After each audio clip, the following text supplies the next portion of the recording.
Hi, நான் தாங்க உங்கள் ஃப்ரெண்ட் பேசுகிறேன். இன்றைக்கி என்னடான்னு கேட்குறீங்களா? இன்றைக்கி தன்னுடைய உணர்வுகளை எப்படி மற்றவங்களுக்கு அழகாக புரிகிற மாதிரி சொல்ல முடியும்?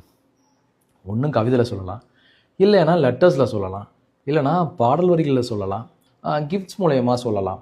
ஸோ இந்த மாதிரி நிறைய விஷயங்களை நம்ம நினைக்கிறத மற்றவங்களுக்கு கன்வே பண்ண முடியும். பட் நான் இன்ஸ்பயர் ஆனது என்னென்னா, எங்கள் அப்பா அந்த காலத்தில் லெட்டர்ஸ் நிறைய எழுதுவார். லெட்டர்ஸோடு சேர்த்து நான் உன்னை எப்படிலாம் விரும்புகிறேன்றதை அந்த பாடல் வரிகள் மூலயமா சேர்த்து அனுப்புவார்.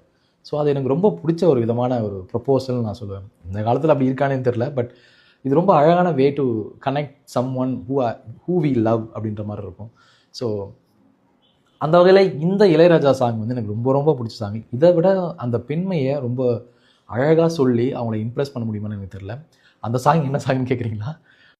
அது என்ன சாங்னா,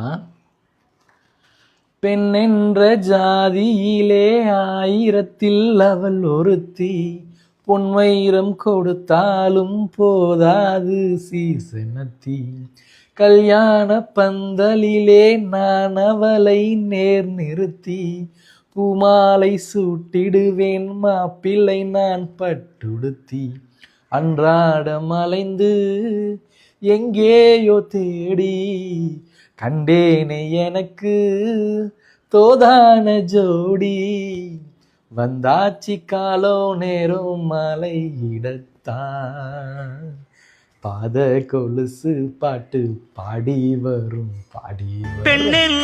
இதான் அந்த சாங். இதே மாதிரி உங்களுக்கு ஏதாவது பாட்டு கனெக்ட் இருந்தால் அதை கமெண்ட்ஸ் என்னன்னு சொல்லுங்கள், லைக்ஸ் போட்டுருங்க. அடுத்த கண்டென்ட்ல மீட் பண்ணுறேன். Until then, bye bye. It's me, Praveen. Tata, take care.